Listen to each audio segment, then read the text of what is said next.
Buenas tardes, ¿cómo están? Creo que nadie me saluda. Hola. Pues vamos a comenzar con una clase, con la clase del día de hoy, de tanatología. ¿Hay alguien que me quiera recordar un poquito de qué fue lo que vimos la clase pasada? ¿Alguien que quiera participar? De los que sí se conectaron.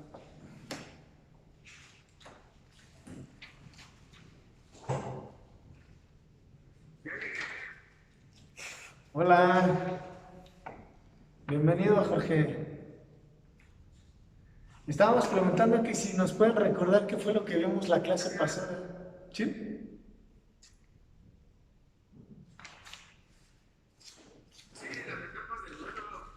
Bien, perfecto. Las etapas de duelo que nuestro compañero Jorge nos hizo favor de explicar. ¿Mandé?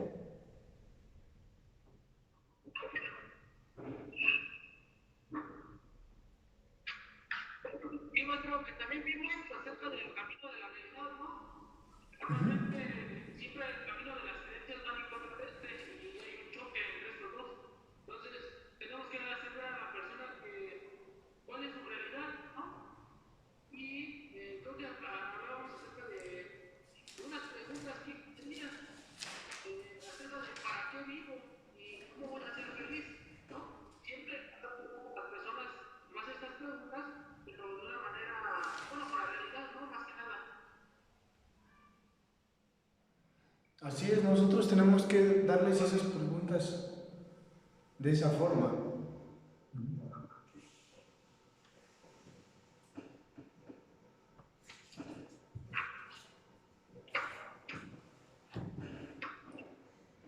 Bien, estas preguntas tienen que ayudar a que la persona reflexione algo importante, que no es nada sencillo de entender. Si fue alguien que yo quiero, perdí algo importante, una etapa de mi vida ya se terminó, pero eso no significa que mi vida ya no sirva, que ya no pueda funcionar. Ahora mi vida tiene otro sentido, tiene otra forma de funcionar. Ahora mi vida tiene que continuar y encontrar otras cosas que me den felicidad. El amor y la felicidad no se terminan. No se llegó esa persona en mi capacidad de amar ni de disfrutar. Pueden cambiar de lugar. Ahora voy a encontrar unas nuevas cosas que amar y nuevas cosas que me den esa alegría o esa motivación o ese entusiasmo tal vez. ¿Sí? Voy a tener que encontrar algo más. La persona se fue, pero no se llevó mi capacidad de vivir. ¿Sí?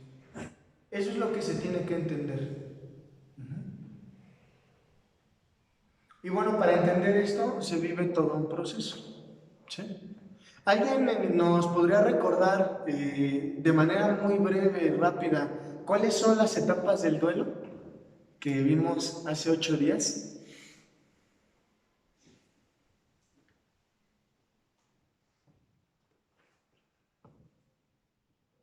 Pueden revisar sus apuntes.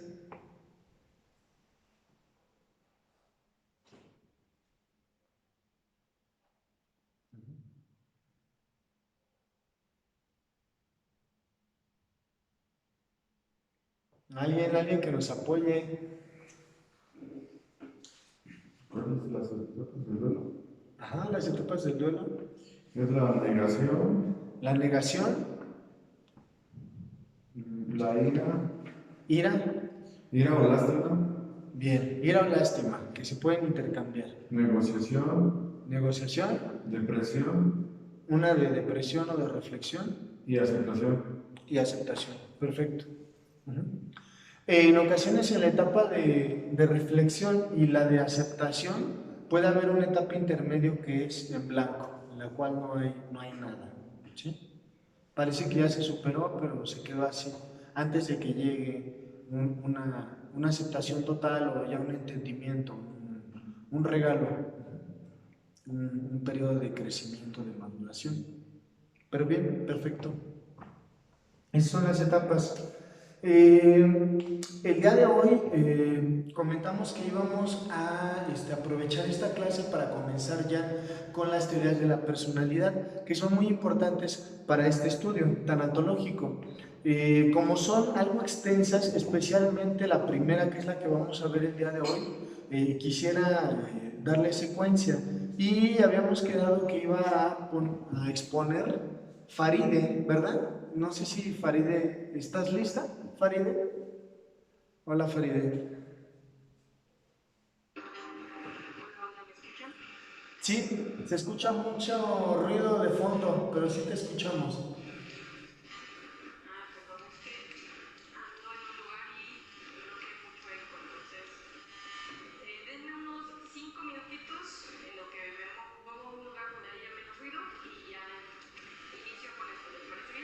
Claro que sí, Faride, muchas gracias.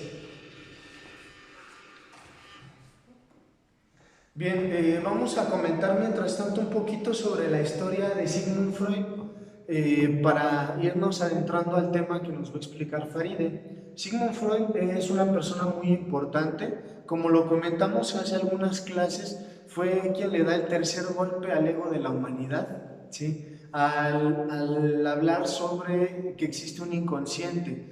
Esta teoría del inconsciente, de que había una parte oculta en nosotros, no es algo que fuera nuevo de él. Ya había muchos autores previos que lo habían dado a entender, que lo habían sugerido, pero ninguno lo había abordado de lleno. No habían dicho eso determinantemente, sobre todo porque es un tema bastante delicado y él vio los problemas de eso, ¿sí? Quienes estén familiarizados con el estudio psicológico, pueden saber ya un poco de su historia. Él se apoya con un doctor que es Breuer y en conjunto ellos comienzan a hacer esta teoría. Empiezan a hacer investigaciones y lanzan un libro, nada más que ya en la última parte, cuando hay que hacerlo público, Breuer se echa para atrás, precisamente por lo controversial del tema y lo problemático que es que fuera aceptado. Breuer, para no manchar su reputación, decide retirarse de la investigación, ¿sí? La abandona y entonces él deja solo a Freud. Freud continúa con las investigaciones y bueno, en ese momento Freud tiene mucha fuerza. Una característica muy importante de Freud es que él tiene características depresivas y encuentra precisamente cuando es traicionado por sus amistades, cuando lo dejan solo, generalmente es cuando él tiene los más grandes logros o los mayores avances a lo largo de su carrera y de su vida, ¿sí? Él en este periodo, cuando Breuer lo deja, él continúa adelante y saca fuerzas de esa misma depresión, de esa misma ruptura, y él logra sacar adelante su teoría, sus investigaciones, y realmente hace logros muy significativos. Al principio evidentemente es rechazado, es muy criticado, pero finalmente sus investigaciones van teniendo peso, en especial porque él da solución a un problema que era muy grave y que nadie había podido arreglar, ¿sí? Que es pues el problema de la histeria, ¿sí? Él comienza a nombrar un problema más a fondo que la histeria, que es la neurosis. La histeria es una situación en la cual las personas desarrollan enfermedades, pero que no es por un problema orgánico. Tienen enfermedades, pero algunos médicos creían que esas personas solamente estaban locas, que se estaban haciendo los enfermos para llamar la atención. Y de cierta manera sí, un poco, sin embargo no eran conscientes de ello. Ellos dicen, bueno, ¿cómo es posible que una persona tenga trabado la pierna, la rodilla, pero el pie lo puede mover bien?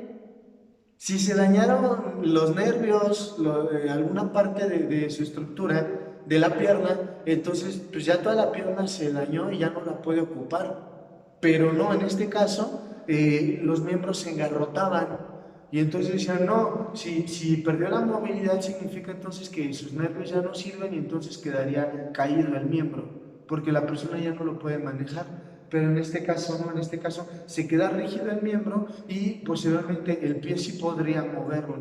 Entonces decía, no, esta persona solamente le está haciendo al loco, está provocándose eso, no es que realmente tenga un problema. Pero entonces Freud dice, bueno, doctor, si eso es cierto y la persona nada más está actuando como usted lo dice, entonces ¿por qué es posible lastimar a la persona en su pierna y que la persona no sienta el dolor?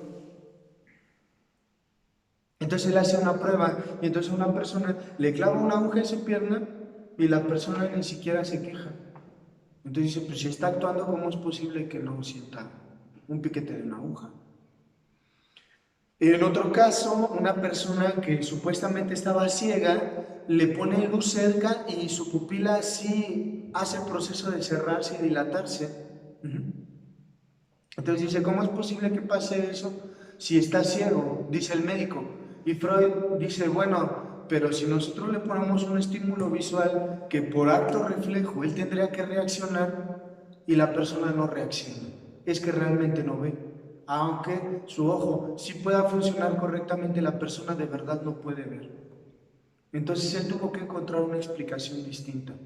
Las explicaciones que tenían en ese momento, pues eran explicaciones de que las personas pues necesitaban un exorcismo, que un demonio los había poseído, que a lo mejor habían pecado y que por eso estaban siendo castigados, etcétera, ¿sí? Y pues las soluciones que había para ese entonces eran baños de agua helada, choques eléctricos, encerrarlos durante cierto tiempo en un lugar oscuro, etcétera. Que en realidad eran torturas, ¿sí? No era una solución muy científica que digamos, y realmente no servían. Entonces Freud, cuando descubre su terapia hablada, él empieza a hacer estudios con personas de este tipo, inicia haciendo estudios con Charcot, que es alguien que hipnotiza a la gente. Entonces Freud empieza a trabajar por medio de la hipnosis y descubre que mientras la gente está bajo los influjos de la hipnosis, la gente desaparecen sus síntomas. El problema es que cuando quitan la hipnosis regresan sus síntomas, ¿sí? Yo estoy listo. Ah, perfecto, ya está Faride lista. Entonces, bueno, así es como comienza este asunto del psicoanálisis y es una teoría muy buena y pues bueno, Faride nos va a explicar de qué trata esta teoría. Pues adelante Faride, vamos a poner la pantalla todo a la explicación de Faride para que podamos ir viendo todos lo que ella nos explica, ¿vale? Adelante. Hola, ¿qué tal? Bueno, les voy a compartir pantalla a ver si entra para que podamos ir apreciando lo que, bueno, les voy a ir explicando. ¿Sí me escuchan bien? Sí, perfectamente. Ok, perfecto. Entonces, les comparto pantalla.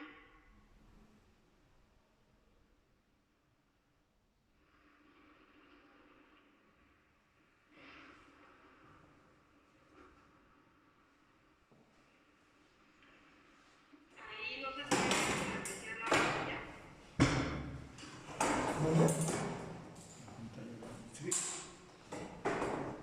¿Sí está compartiendo? Sí. Ah, ok. Bueno, pues vamos a empezar a ver qué es el psicoanálisis y pues como le estábamos viendo, primero hay que saber pues quién es Sigmund Freud. ¿Ok? Ay, bueno, va muy rápido mi pantalla, no me deja esperarme.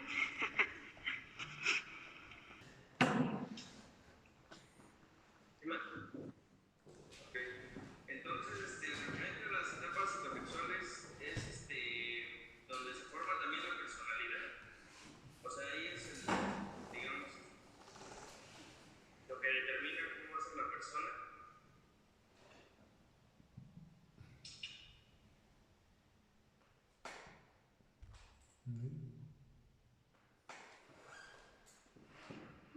¿Le contesto yo? Sí, sí, Faride, por favor. Sí. Ah, ok. No alcancé a escucharte bien, nada más escuché lo último, entonces no sé si pudieras repetir lo que habías preguntado, por favor. Preguntaba si referente a las etapas de desarrollo psicosexual es la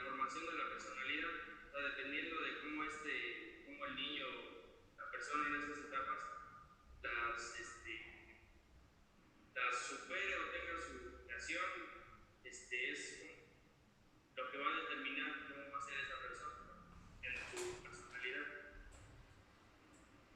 Ok, pues obviamente rige gran parte de la personalidad de cada individuo. Obviamente hay muchos temas que si los van tratando, o sea, si entras a trabajar una fase oral, pues puede ser muy larga, a lo mejor la fase anal igual puede ser un tema muy complejo, o la fase fálica igual a lo mejor podría ser un tema muy complejo. Yo, por lo que yo fui entendiendo, es que todos experimentamos estas fases. Evidentemente yo creo que cada uno de nosotros se queda a lo mejor como estancado en una, que es obviamente cuando de adultos tenemos ciertos problemas en nuestra personalidad. Entonces, no sé perfectamente, yo creo que mejor ahí César, si me puedes apoyar y nos rige por completo nuestra personalidad o qué pasaría en este punto.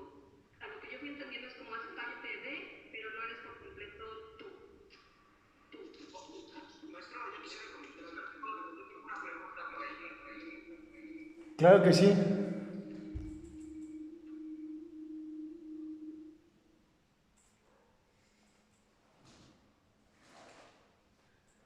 Sí, te escuchamos, José.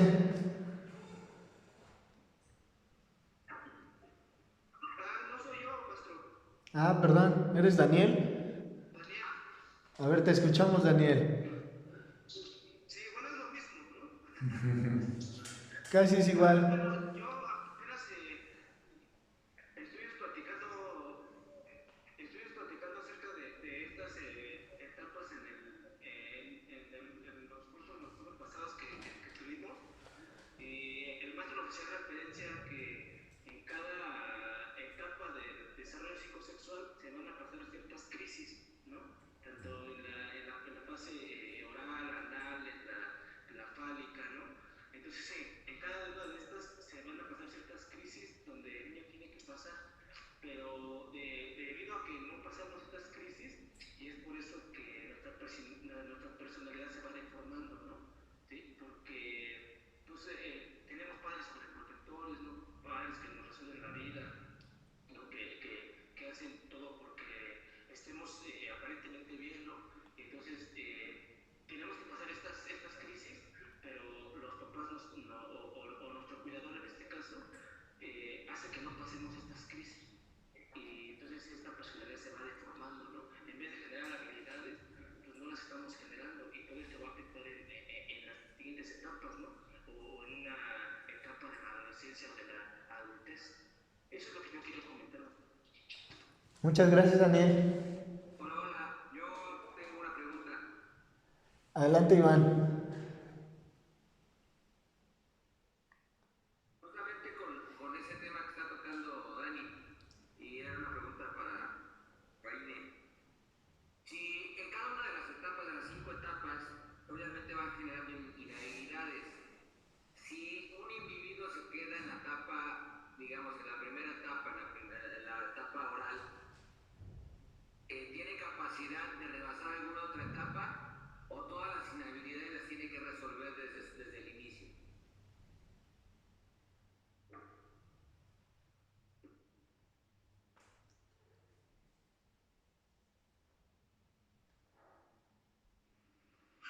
Hola, hola, ¿me escuchan? Sí. Ok. Bueno, pues evidentemente, pasando por las diversas etapas, efectivamente se va deformando nuestra personalidad y nuestro comportamiento como adultos, ¿ok? En este punto,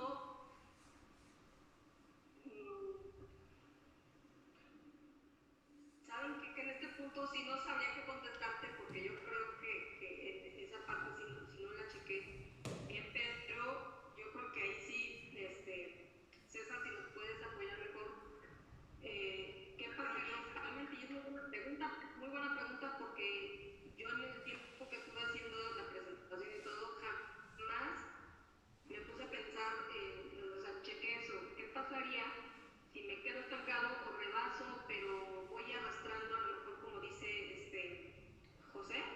Iván. ¿Quién era? Iván. Otra puedo judicial, si no sabes cuándo esta parte. Entonces, es muy buena pregunta y discúlpenme que no se les pueda contestar. No te preocupes, para eso estamos haciendo la práctica, Faride. Muy bien, claro que sí. Claro que sí, Daniel, te escuchamos. Oye, ahora con usted, maestro. Ah, perfecto, adelante. Bueno, con referencia a la pregunta y lo que acaba de decir Iván, Sí, más bien, en vez de generar inhabilidades, durante estas etapas estás generando habilidades, ¿no? Que se supone que si tú no generas esas habilidades, va a haber una fijación, ¿no? Si nosotros no generamos esas habilidades, nos vamos a quedar fijados en cierta etapa. Pero claro, como no pasamos esa, pues básicamente las etapas que siguen vamos a tener problemas, ¿verdad? Entonces, yo digo más bien, en este caso maestro, que las etapas de desarrollo psicosexual son eso, ¿no? Unas etapas de desarrollo. Generamos habilidades, pero no generamos inhabilidades. Y sí hay un problema de estancamiento en una de ellas y también nos evitan seguir avanzando en las siguientes etapas, maestro. bien, muchas gracias. Bien, me gustaría tomar y explicar junto todo, pero no sé si antes de eso hay más preguntas que quieran hacer para que todo lo integremos en una explicación.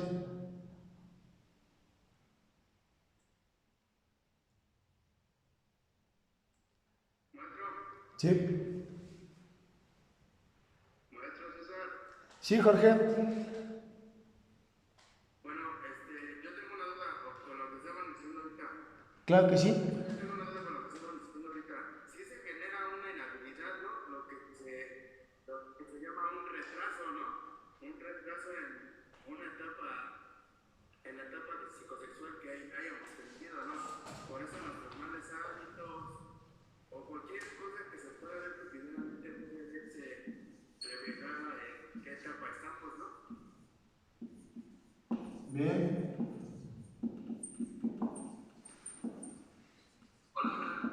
Hola.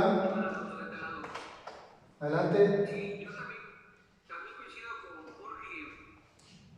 O sea, sí, como dice Daniel, estoy de acuerdo. Las etapas son procesos de desarrollo, justamente están diseñados para desarrollarnos.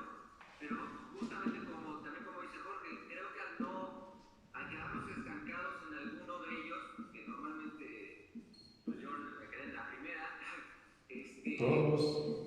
pues obviamente vas generando inhabilidades, ¿no? Y eso genera un estancamiento y va desarrollando todavía más inhabilidades, ¿no? Porque obviamente al no pasar una, pues seguramente no pasas la que sigue, ¿no? O sea, no generas habilidades en las que siguen, creo. Bien, gracias. La otra es...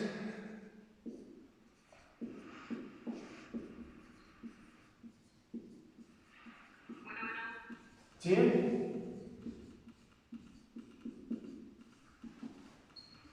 Bueno, yo quiero comentar en este punto, de igual forma, yo creo que estamos, si no pasas alguna de las etapas, evidentemente estás viviendo un estancamiento.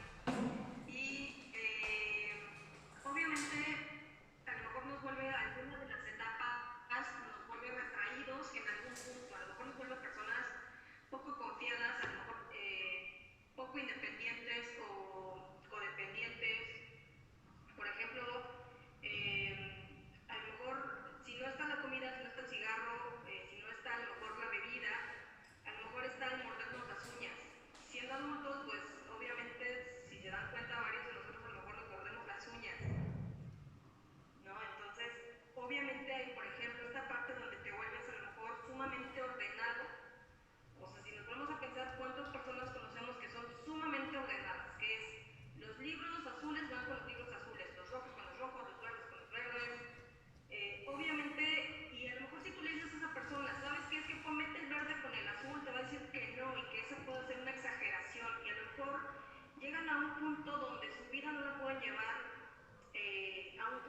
Muy bien, muchas gracias.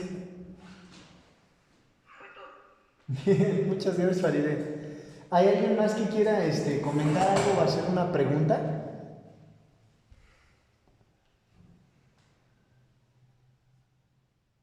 Yo, maestro, quisiera comentar algo. Adelante, Felipe. Con respecto a la pregunta que hice al principio, creo que ya los compañeros como que fueron respondiendo un poco. Y es que en la etapa anal se puede generar cómo es la personalidad de la persona dependiendo de cómo esté hacia frente, ¿no? Hasta donde tengo entendido es ahí donde se desarrolla el control y la productividad en la etapa anal. Pero por ahí veíamos en un curso que también había como deformaciones donde había también como el chantaje o la manipulación, ¿no? O sea, dependiendo de cómo el niño afronte esa etapa y cómo sus padres también lo tomen, es la personalidad que el niño va a tomar. Bueno, es lo que estaba pensando. Así cada etapa tiene como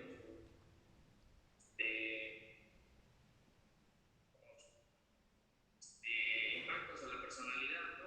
Las adicciones, dependencia, todo eso como que viene de las deformaciones. Y como decía Daniel, pues si estás atorado en una, pues ya automáticamente tienes una aplicación en todas las demás, ¿no? Y pues así, maestro. Bien, gracias. ¿Alguien más? ¿Alguien quiere comentar alguna otra cosa extra?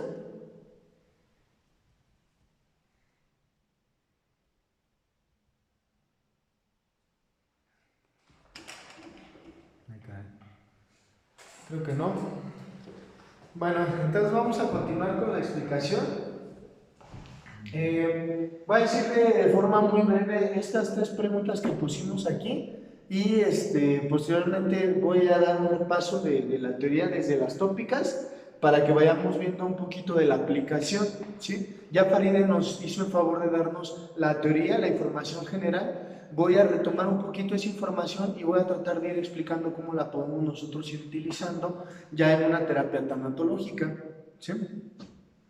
Bien, la primera pregunta es que si las etapas del desarrollo forman mi personalidad. Sí, es el proceso conforme se va generando esa personalidad. La personalidad es algo muy importante. La palabra personalidad viene del latín personae, ¿sí?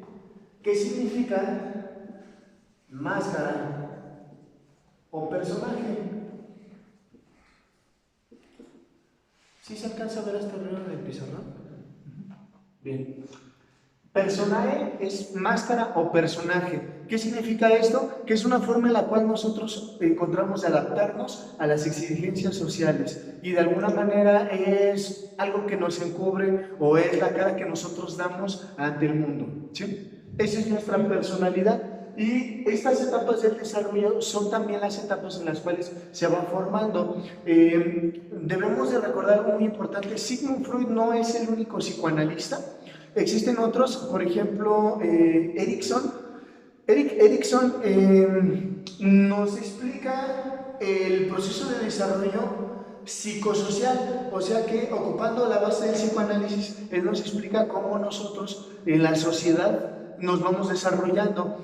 Es muy importante su aportación de él porque nos explica cómo a lo largo de las diferentes etapas de nuestra vida nos van importando diferentes personas en nuestra interacción social. Por ejemplo, para las personas más chicas, para los bebés, su mayor importancia es con su madre.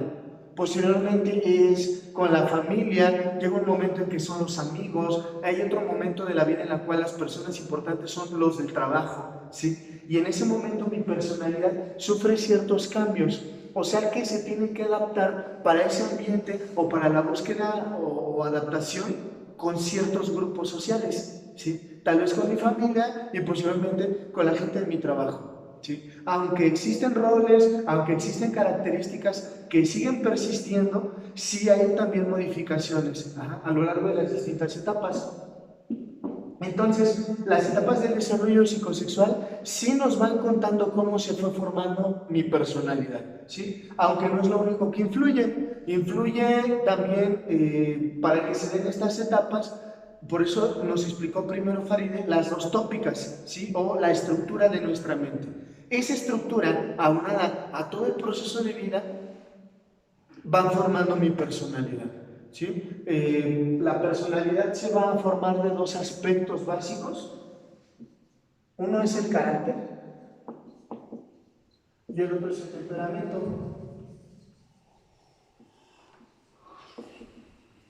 El temperamento es la parte genética, ¿sí? Es la parte que nosotros no decidimos, se formó desde que estábamos en el vientre de nuestra madre. Ajá. Y entonces nosotros desarrollamos una tendencia o facilidad a fluir mejor con cierta emoción. Nosotros somos más propensos a sentir ciertas emociones. Nosotros vemos que hay bebés que nacen muy sonrientes, bebés que nacen como tristones y muy llorones, y hay bebés que nacen como enojados, ¿sí? Personalmente yo conozco bebés que han nacido incluso con el ceño fruncido, ¿sí? Así, enojados, y su llanto es un llanto enojado, ¿sí? Lloran como molestos, ¿sí? Y sí tienen mayor facilidad para enojarse. Sí, te escuchamos, Dani. Una pregunta, disculpa si es un absurdo. No, está bien. Dependiendo, no me quedó claro, conforme a la genética o conforme a la circunstancia.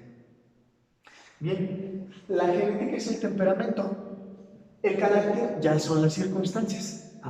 Las dos partes forman mi personalidad, ¿sí? Esta parte que estoy explicando es genética. Esa parte genética, así nací, ¿sí? No significa que no pueda desarrollar las demás, pero tengo mayor facilidad para una emoción, ¿sí? Ese es mi temperamento. Puedo tener temperamento cálido, o sea que es más dado al enojo, a actividades de más energía. Ajá. Soy más enérgico, o un temperamento frío, que no soy de mucho impulso, de mucha energía física, sino más bien soy más mental. Ajá. Más reflexivo, pienso más, tal vez soy introspectivo, solitario, puede ser. Entonces, esa parte es el temperamento, ya es lo que nacimos, pero la otra parte, que es el carácter, es precisamente a partir de mi educación. El carácter es educado. Implica las experiencias, las explicaciones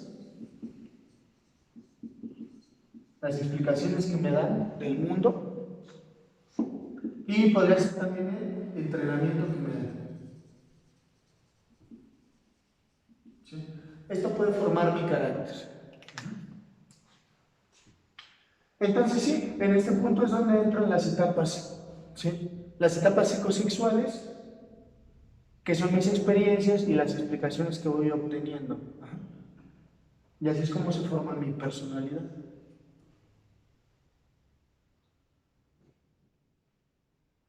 Entonces, efectivamente, estas etapas influyen muchísimo en la formación de mi personalidad. ¿Entrenamiento dice? Entrenamientos.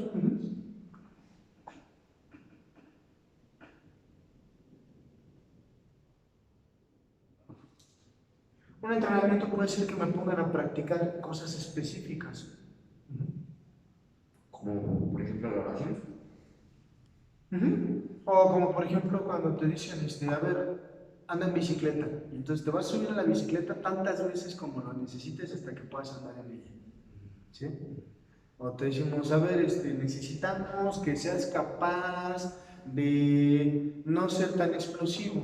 Entonces te vamos a someter a cierta presión, te vamos a poner cosas que no son fáciles de tolerar, y a pesar de eso tú tienes que cumplir con cierta meta o con cierta actividad.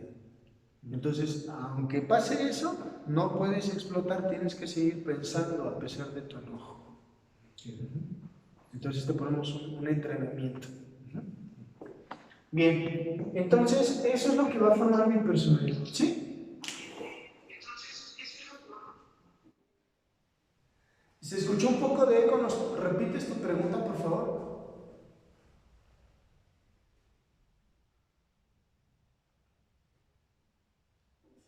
No sé si eres José o Daniel. ¿Nos puedes repetir tu pregunta, por favor?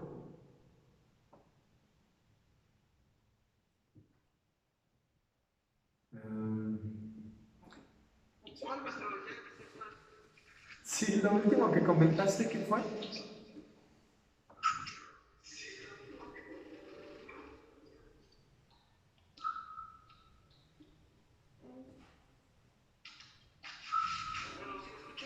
Sí, sí te escuchas.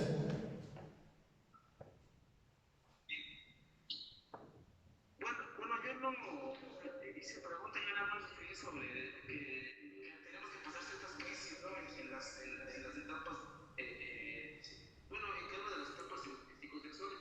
Bueno, pues ya que tengo el uso de la voz maestra, yo quisiera comentar esta parte de que dice usted el carácter que está educado mediante las experiencias, explicaciones del mundo y el entrenamiento que nos da. Entonces, por eso es que aunque, bueno, en mi caso, ¿no? Somos cuatro hermanos, ¿no? Y se entiende que fuimos educados de una misma forma, pero cada uno con diferentes gustos en algunos aspectos, ¿no? O a lo mejor algunos adictos hasta otra droga, ¿no? Pero entonces estas experiencias o estas explicaciones no solamente se van a dar en el seno familiar, ¿no? Sino que se van a dar en el mundo exterior, ¿no? O sea, mediante esas explicaciones, por eso es que somos diferentes a cada uno de los hermanos, ¿no?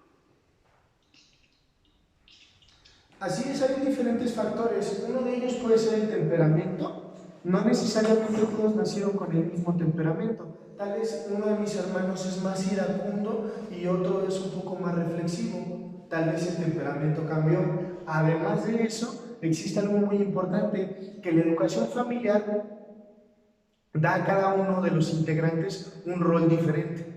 Entonces puede ser que al hermano mayor le dimos una experiencia diferente. ¿Por qué? Porque tal vez no había tanto recurso económico, no había mucha experiencia como padre, las circunstancias fueron diferentes. A lo mejor incluso yo tenía otra expectativa de mi hijo cuando era el primero que cuando ya es el más chico. Entonces, conforme va creciendo cada hijo, se le va dando una experiencia y una educación un poco distinta. Tal vez las bases de esas explicaciones son las mismas, pero sí los trato diferente. Además de todo eso, que esas mismas experiencias, el orden en el que nacen, también va generando que un padre sienta mayor afinidad o tenga más apego con algún hijo que con otro, ¿sí? Eh, Algo más que va pasando es, por ejemplo, que, digamos, en un caso, si tengo 3 o 4 hijos, generalmente los que están en medio se les pone menos atención. El primero, porque es el primero, se le da toda la atención porque fue el único.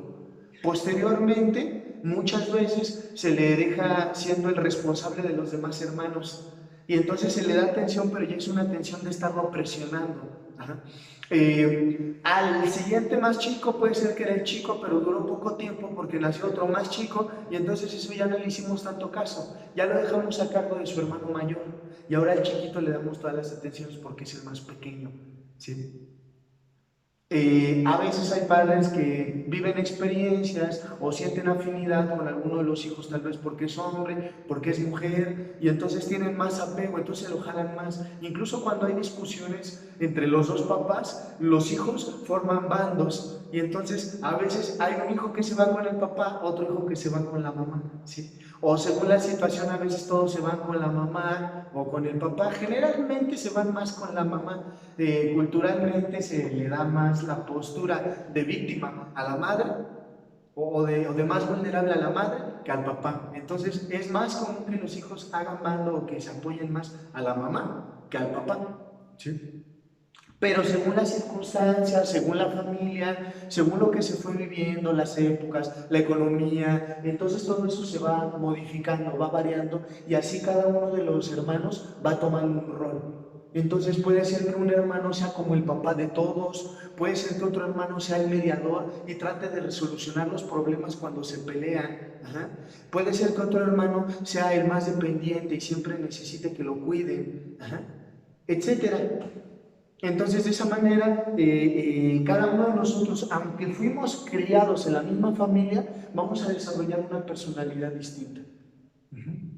Sí tenemos explicaciones muy semejantes o las mismas, pero sí tenemos una personalidad distinta. ¿Sí? ¿Sí queda contestada la pregunta?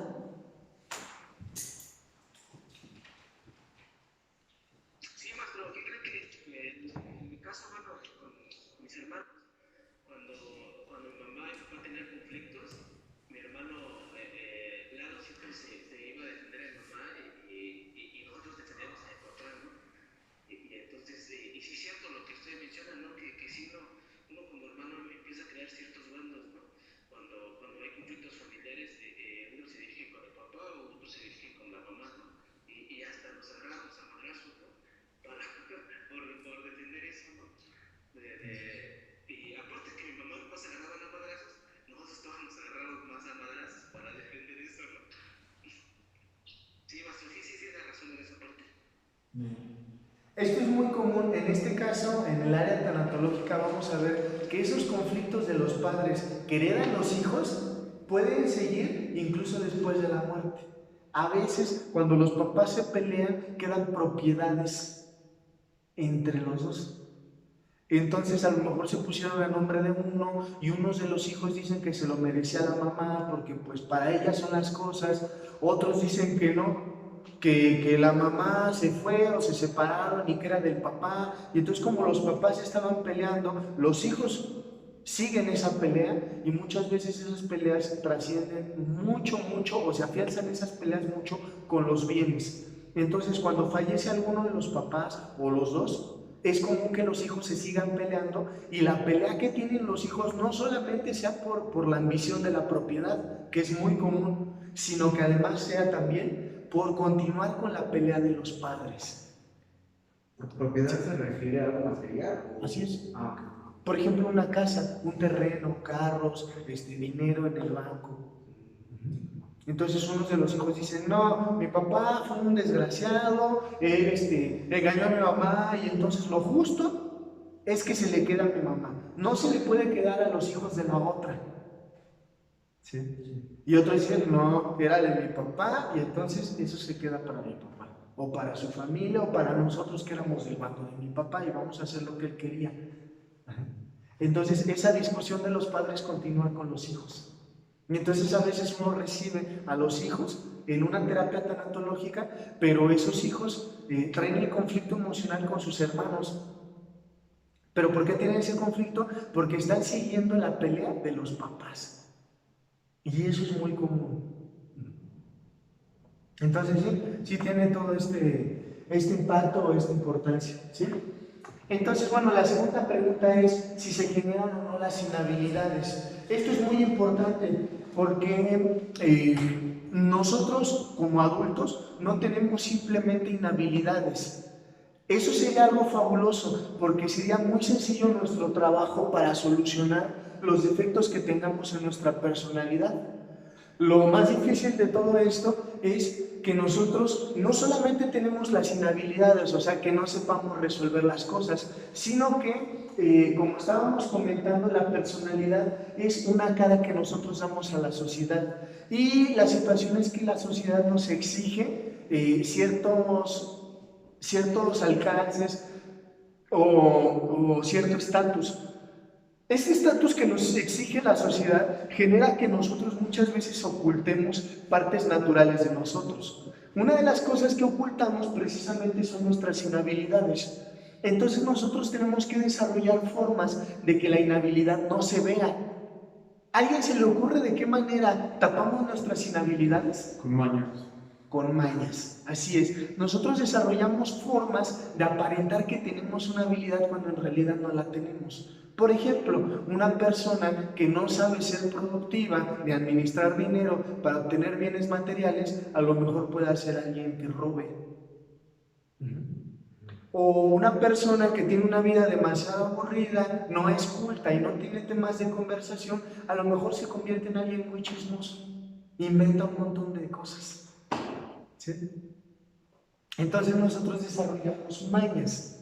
Nadie nació con las mañas que tiene de adulto. ¿Sí? Entonces, no se generan o no se desarrollan las inhabilidades, pero sí se generan y se desarrollan las mañas. Y no solo eso, que cuando una maña nosotros la justificamos mucho, se vuelve una parte muy esencial y muy profunda de nuestra personalidad, y a eso ya le llamamos un defecto de carácter. Entonces, los defectos de carácter sí se desarrollan y se generan a lo largo de las etapas del desarrollo psicosexual. Entonces, no generamos como tal inhabilidad, generamos la maña o el defecto de carácter. ¿Sí? De hecho, se vive todo un proceso, incluso de prácticas, para desarrollar ese defecto de carácter, al grado de que tenemos gente ya adulta que es muy hábil para robar, para mentir, para inventar chismes o para enojarse, ¿sí? O sea, tenemos que ya esos defectos ya están refinados, nos volvemos expertos. Por eso decía un autor, dice, nosotros, cuando somos adultos, nosotros en esta sociedad de máscaras nos convertimos en grandes maestros, desarrollamos una gran maestría, pero no una maestría de algo productivo, sino que nos volvemos maestros en la farsa y en la mentira. ¿Sí? O sea, el actuar o aparentar que no tenemos esas inhabilidades o esos retrasos, como lo mencionaba Faride. ¿Sí? Por eso dicen que nosotros somos maestros de la farsa y la mentira. ¿Sí? O sea, tenemos maestría en aparentar algo que no somos. O sea que sí, desarrollamos los defectos. ¿Sí? No sé si queda contestada la pregunta, Iván.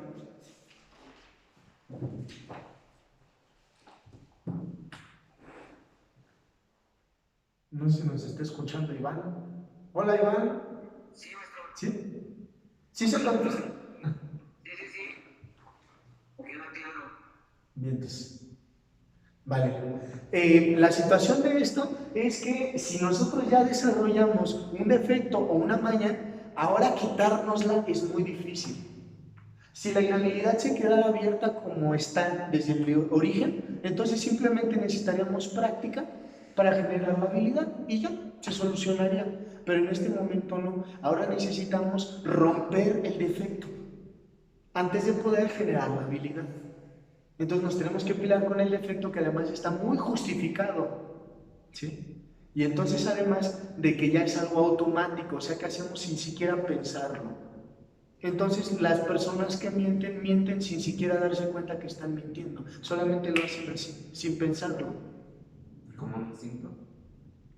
Pareciera instinto, así es. A eso se le llama la razón instintiva, o la mente racional instintiva, porque ya funciona como instinto, automático, sin pensarlo.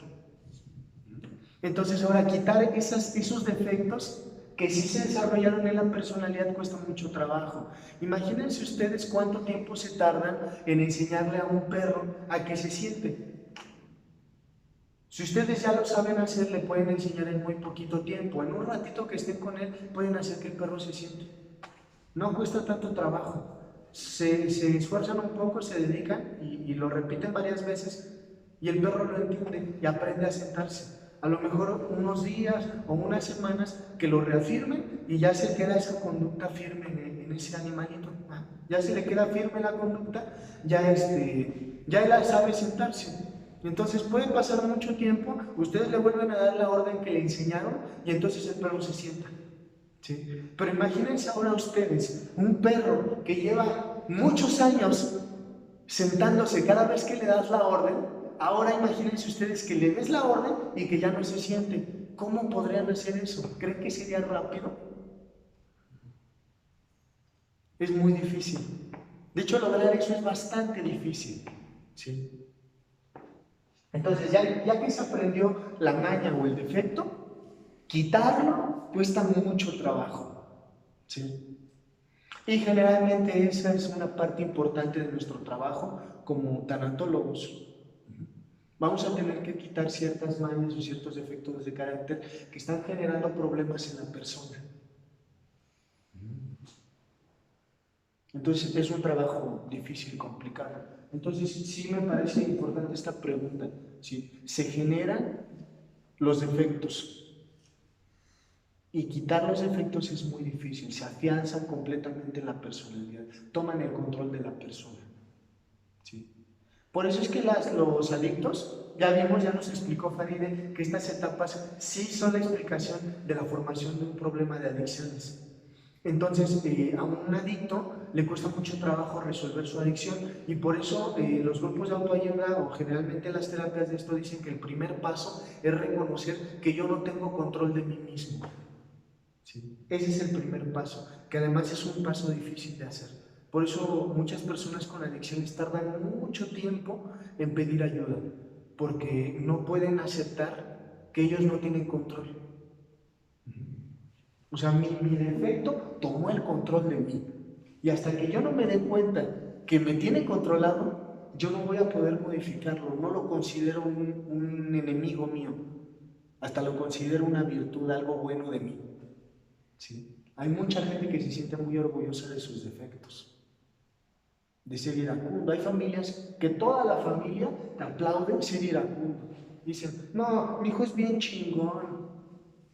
Se agarró a golpes al otro chamaco de la esquina. Hasta dicen, no te preocupes, hijo, yo voy a la escuela y hablo por ti. Dicen, no, sí, lo voy a regañar. Y tú saliendo dicen, bien, entonces, hijo, muy bien, usted no se deja de nadie, usted es chingón. Y así hay familias que aplauden eso. Entonces, estos defectos es difícil quitarlos. Solamente darnos cuenta que son defectos es bastante doloroso y complicado. Bien. Bueno, la siguiente pregunta es que si no se supera una etapa, ¿ya no puedo seguir con la siguiente? No necesariamente. Las etapas psicosexuales abarcan áreas completas de nuestra personalidad. Por ejemplo, en la etapa oral, cuando el placer es a través de la boca, no solamente aprendemos a recibir alimento o a recibir nutriente, sino que el niño también aprende a rechazar cosas. Entonces, un niño puede cerrar la boca y rechazar, ¿sí? Incluso despreciar o desaprobar algo. Cuando hacen trompetillas e incluso hasta escupir, incluso tienen la posibilidad de destruir cosas o la primera agresión, que es a través de morder. ¿Sí? Entonces los niños aprenden muchas habilidades en esa etapa. Sin embargo, si existe una prueba o un sentido básico de esa etapa, ¿sí? El sentido básico, como es de un niño muy pequeño, es el de la dependencia y que comience a ser independiente. ¿Sí? De hecho, los niños viven una etapa de mucha independencia cuando aprenden a caminar, que es al año de edad. ¿Sí? Después de esta etapa de mucha independencia cuando caminan y los niños quieren que la mamá los suelte porque ellos quieren ir y conocer todo y treparse a todos lados y agarrar todo y conocer todo lo que encuentren, pasan una etapa como de susto porque se caen, se golpean y entonces en ese momento se retraen un poco y vuelven a vivir una etapa otra vez de acercamiento a su madre. Pero en ese periodo específicamente, cuando aprenden a caminar, los niños son muy independientes. Entonces, en la etapa oral, los niños o la persona en general tienen que pasar del periodo de total dependencia a un periodo de independencia. ¿Sí? Aunque aprenda ciertas habilidades y sí puede seguir desarrollando etapas posteriores a partir de esas habilidades extras que se adquieren, la función principal de la etapa puede ser que no se supere y sí me va a estancar para todo lo que viene. ¿Sí? Imagínense ustedes la condición emocional, la actitud emocional que tiene una persona de menos de un año o menos de año y medio de vida que la tenga un adulto. ¿Sí? Lo que significan estas etapas, una fijación en estas etapas, es que las actitudes de esa etapa yo las conservo. Eso es una fijación. Yo conservo la actitud de esa etapa, se quedó fija en mi personalidad. Está fijada, no se me quita. Entonces la actitud primordial de la etapa oral es de dependencia. Entonces, sí, el adulto que tiene una fijación oral es muy dependiente. ¿Sí? entonces va a ser dependiente y eso ya en la adultez se llama una adicción. Entonces yo puedo ser dependiente de sustancias como también de personas. El niño dependiente solamente calma su frustración o su angustia o su dolor con placer. ¿Sí? Entonces, el humano adulto que sigue teniendo fijaciones orales va a buscar siempre placer cada vez que tenga frustración, cada vez que tenga dolor, cada vez que tenga decepciones, ¿sí? Específicamente soledad, ¿sí? Una de las características muy importantes de las personas que tienen fijación en la etapa oral es que no pueden aceptar su soledad, ¿sí? Entonces, por regla general, un adicto a drogas o al alcohol o un codependiente, de forma más evidente, es una persona que no sabe tolerar su soledad, ¿sí? De hecho, cuando está en soledad, se empieza a destruir y empieza a ser agresivo con la persona que puede estar cerca de él, ¿sí? Solamente por la mera amenaza de poder dejarlo solo, él se va a volver agresivo con esa persona. Entonces, sí tiene esa característica. Esa es la postura de esa personalidad en la etapa oral. En la etapa anal tenemos precisamente la actitud de control, ¿sí? Los niños aprenden que pueden controlar. Entonces el niño dice, popó, popó, y entonces los papás van en chinga, ¿no? Para llevarlo al baño y que no le gane de la popó, ¿sí? Entonces el niño descubre que él con esa palabra, él puede controlar a sus papás y los hace que se muevan. Entonces así es como el niño aprende a controlar, ¿sí?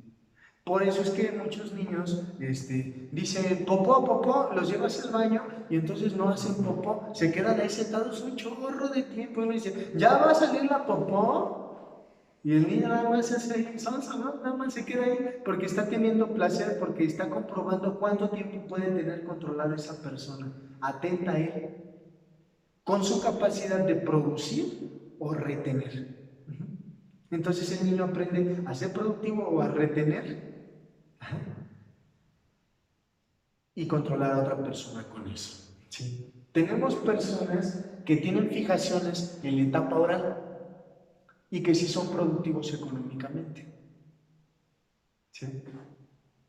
De hecho, el perfil clásico de un alcohólico, los alcohólicos,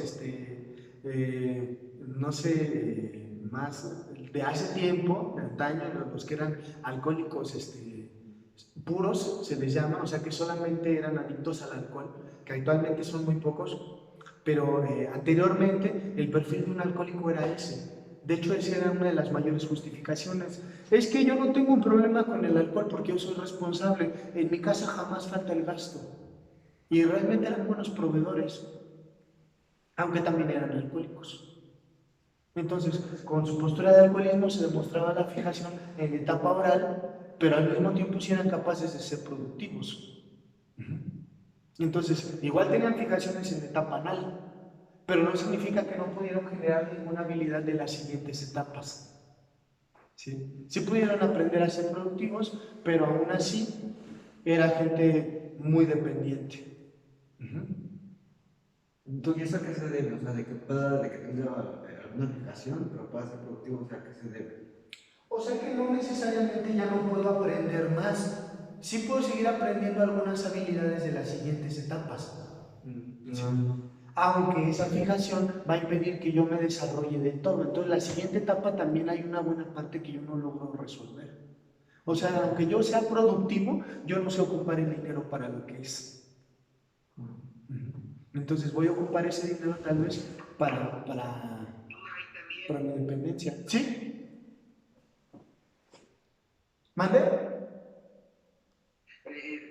Por ejemplo, ahí en la etapa oral, ¿no? Estamos hablando de eso que casi ni me suena familiar, pero, por ejemplo, ya llega a la etapa anal, también puedes desarrollar ese ímpetu controlador, ¿no? Así es. Claro. Sí, si tú Aparte de todo lo vas adquiriendo, ¿no? efectivamente, el no haber superado la etapa oral significa que yo no voy a superar satisfactoriamente la etapa anal. Efectivamente, no la voy a superar bien, pero sí puedo generar algunas habilidades que se aprenden en la etapa anal, como por ejemplo el generar dinero, aunque ese dinero no me va a servir más que para mi dependencia. Soy dependiente, sé generar dinero, pero ocupo ese mismo dinero para mi dependencia. ¿Mande? Para la destrucción, o sea, para... Así es, ¿sí?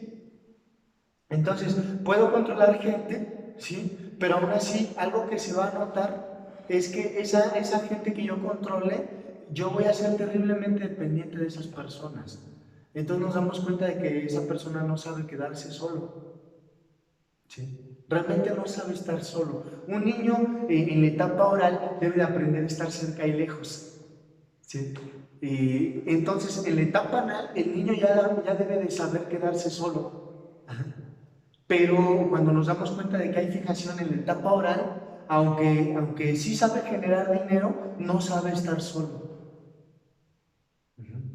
Le cuesta mucho trabajo. Entonces a esa persona se le queda un corto periodo de soledad y no lo puede resistir. Necesariamente tiene que aferrarse de personas, ¿sí? Ya sea de parejas o de otra persona, pero no puede vivir su soledad.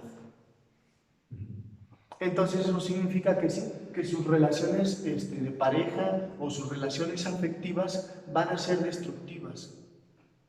El dinero no va a servir para desarrollarse él y para que la gente que esté con él se desarrolle. Va a servir para destruirse, para generar apego, para generar dependencia, ¿sí? Porque no ha pasado esa prueba que es su soledad. Quedarse solo, sentir, aprender a vivir con su soledad y con todas las emociones que se despiertan. No la soporta. ¿Sí? Es una característica de la oralidad, que yo solamente quiero placer, no quiero pasar emociones profundas o incómodas, solamente quiero placer. ¿Sí? Esa es la característica. Entonces, aunque tenga dinero, va a ser eso. ¿Sí?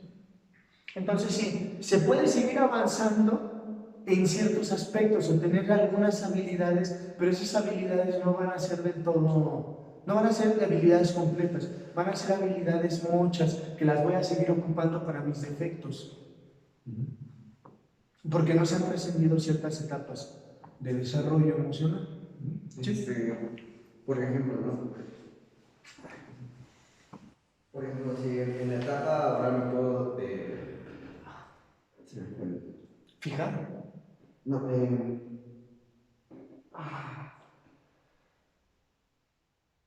me fue la pregunta. Se me fue, perdón. Si quieres, piénsala y ahorita la vuelves a comentar, ¿vale? Bien. Bien, hasta aquí, ¿alguien tiene alguna pregunta o comentario?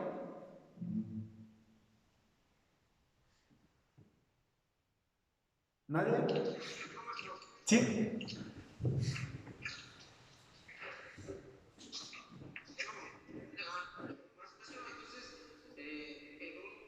un matrimonio, con respecto a esto, tanto el hombre como la mujer puede ser muy productivo y puedan usar esta parte de ser productivos, pero para destacar a la otra parte, ¿no?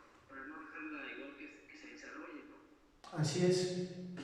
Se dan casos en los cuales uno es productivo y en otras ocasiones es el otro, o los dos son productivos y entonces van a estarse peleando el control de la relación o quién es más dependiente en función del que tenga más dinero. El dinero le sirve para eso. No es una habilidad como tal, no es algo que le sirva para desarrollarse o para vivir bien, sino que le sirve para sufrir más. Entonces sufren porque mi pareja es productiva. O sea, una persona con fijación oral va a sufrir si su pareja es productiva, en especial si es más productiva que él. Va a sufrir profundamente por eso. Entonces les hace daño eso.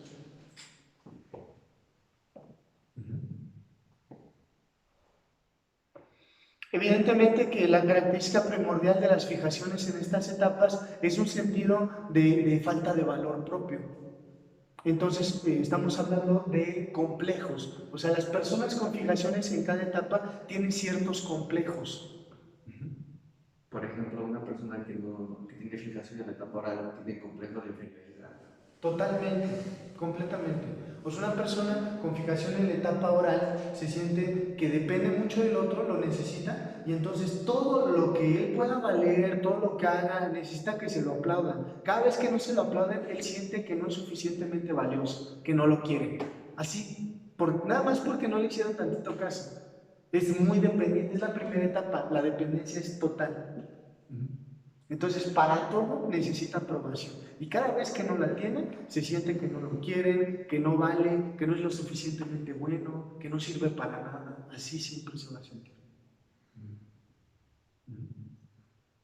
Bien, hay una postura de defensa. Cuando uno es acomplejado y tiene falta de valor, entonces uno genera o generalmente se hace una postura completamente la contraria. Entonces yo empiezo a actuar como si valiera más que todos y empiezo a menospreciar a la gente para que nadie se dé cuenta de que en realidad me siento que no valgo para nada. Entonces es muy común que esas personas intercalen entre una y la otra postura. Entonces en algún momento cuando algo les sale bien, cuando tienen un poco de dinero, cuando tienen una situación que les da un poquito de seguridad, entonces se elevan mucho y se sienten superior a todos. ¿Van de la mano esos dos? Van de la mano. De hecho, no puede existir una sin la otra. Son los opuestos, ¿no? Y van juntas. No puede ser que una persona tenga complejo de superioridad sin el complejo de inferioridad, ni tampoco al revés. Porque bueno, podría ser cuando está con personas que él considera inferiores, se siente superior. Así es. Pero cuando llega otro que es mucho mejor que él, bueno, él lo nota que es mucho mejor que él, se siente devaluado. Así es. O puede ser hasta la misma persona, pero en diferentes circunstancias. Entonces, en esta circunstancia yo ya demostré que soy mejor que tú y quedaste como tonto y ahora yo soy el que manda y me siento superior. Y así hasta te trato con la punta del pie, ¿no? Y posteriormente resulta que se evidenció un error mío y entonces ahora yo me siento el tonto y entonces me pongo para que me pises. Y eso es ¿Cómo como se llaman los opuestos? Los que van. ¿Qué son opuestos? ¿Son esos? ¿Opuestos? ¿Sí? Bien, ¿hasta aquí tienen alguna otra duda o comentario? A ver,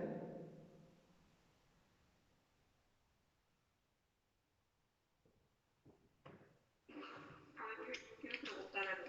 Claro que sí, Faride.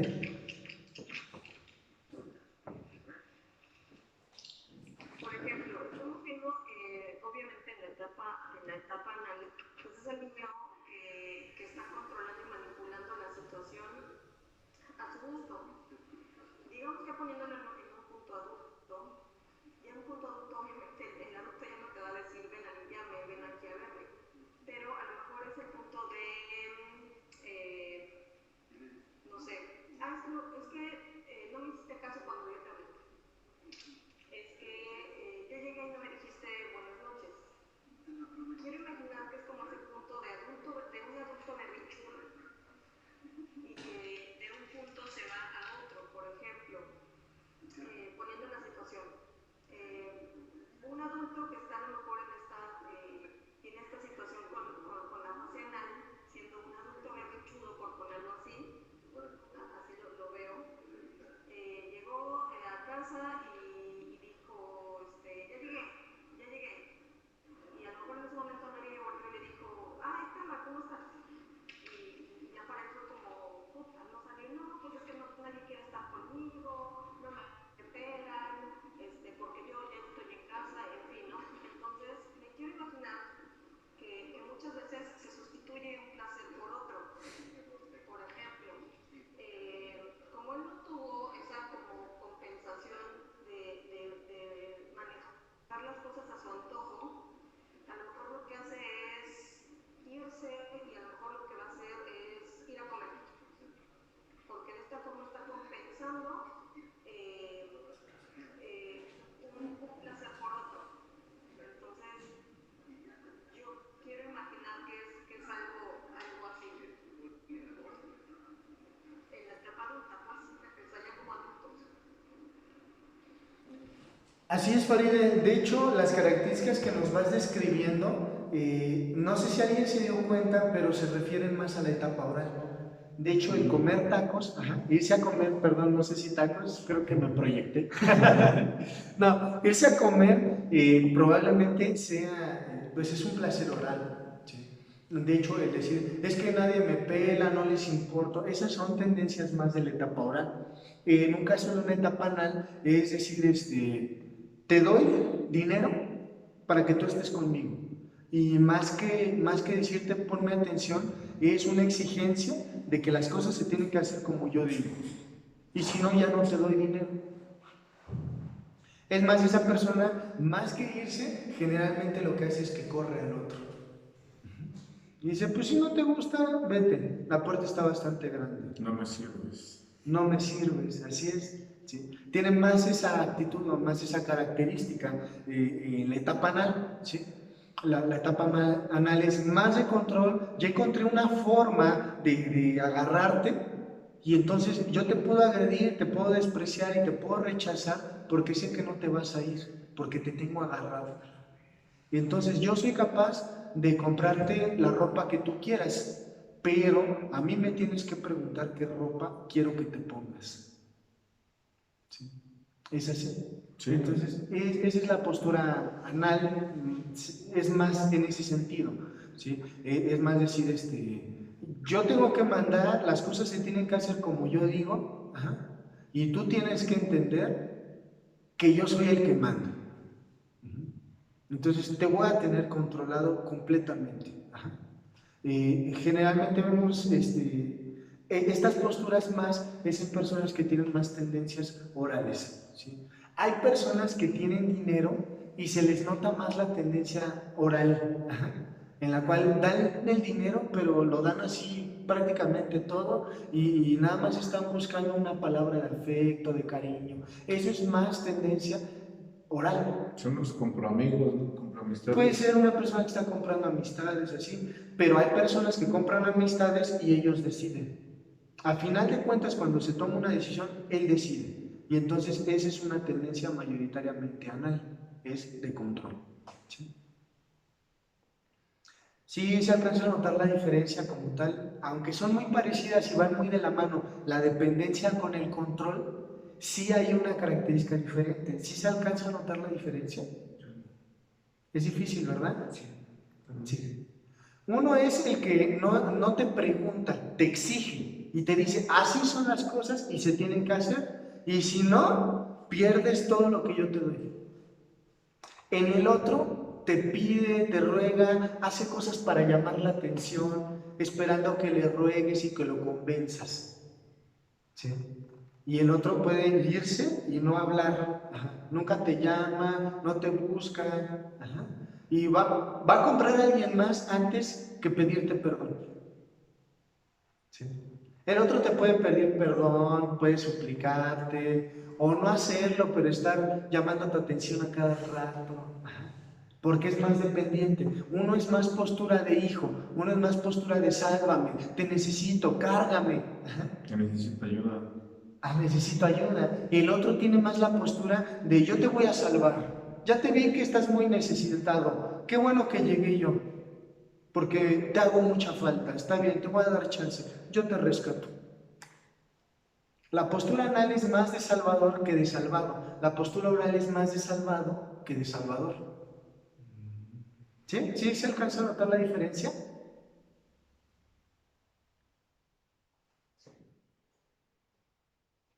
No sé. Al menos un like o algo. Me va la cabeza. Mueva la cabeza si siente tierra. Bien, entonces sí debemos identificarlo. La persona que tiene la postura anal tiene productividad, puede generar o puede retener su productividad a modo de tener el control sobre el otro. Y sí lo logra. En la postura oral no es productivo. Entonces la anal sería inhabilidades sociales. Sí, las dos tienen inhabilidades sociales, pero y afectivas, ¿no? así es, pero en la oral se nota más, igual son afectivas, en la oral se ve más la dependencia, la necesidad. ¿Puedo poner un ejemplo? Sí, como una persona que... ¿Han escuchado esta tendencia ahora de los sugar daddy? Sí. ¿Sí? Que hacen un trato y dicen, ok, yo te voy a pagar todo lo que tú necesites y tú vas a ser mi pareja a cambio de que yo te dé el dinero que tú requieres. ¿Sí? Entonces vas a ser mi pareja. ¿Qué significa? Que yo te estoy comprando, por lo tanto eres mi propiedad. Es mi propiedad. ¿Sí?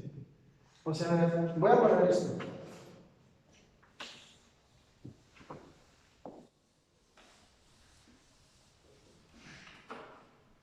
La postura es, yo te necesito. La otra postura es, yo te doy. ¿Sí? Si yo te necesito, entonces tú me das todo. Tú decides.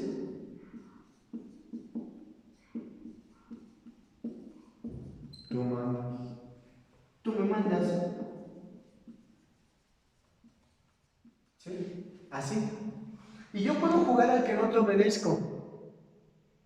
Pero al final de cuentas, yo soy el que necesita de ti.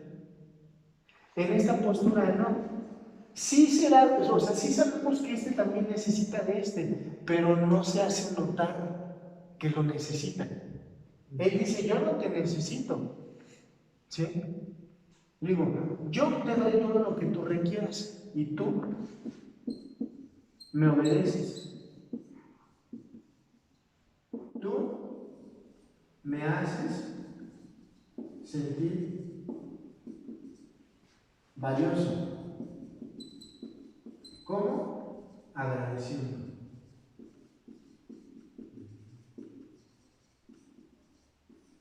¿Sí? Esta es la postura. Tú me vas a buscar, tú me vas a necesitar. Conmigo no te va a faltar nada, pero yo nunca voy a dar mi brazo a torcer, porque yo ya estoy dando dinero. Entonces tú llenas mi carencia afectiva y yo lleno tu carencia económica. ¿Sí? Yo tomo las decisiones, yo pago, yo resuelvo. Y tú me quieres. Y este dice, yo te quiero, pero tú me pagas, tú me resuelves, tú peleas mis batallas. Eso sería como una sanguijuela. En realidad los dos lo son, porque los dos tienen una carencia que llenan con el otro, y los dos son dependientes, pero este no lo da a notar, y este sí. Este dice, es que tú me tratas mal, y este dice, es que tú no piensas. Sí. Bueno, no sé si es un punto, pero bueno, estamos hablando en cuanto al individuo, ¿no? Pero, por ejemplo, es posible que llegue a haber, por ejemplo, en el caso de una pareja, dos de yo te doy, o necesariamente para que haya uno necesita del otro. Sí puede haber las dos. De hecho, generalmente una persona puede tener las dos posturas intermitentemente. En cada etapa de la relación o con diferentes personas o en diferentes circunstancias tiene una postura o tiene la otra. Sí, sí es como eso. ¿Hasta aquí se entiende? ¿Sí se entiende un poco mejor así? Sí. Los que están en línea, ¿sí se entiende o está confuso todavía?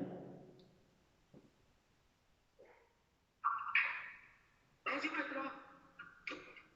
Sí, se entiende perfecto. Nada más ahí ya me surgió duda en lo último que dijiste sobre esa intermitencia. Depende de la situación con la persona que estés, digamos en la cuestión de relaciones, o de qué depende esa intermitencia. De las habilidades. La intermitencia depende del círculo de víctima y victimario. Cuando yo te di todo y te menosprecié,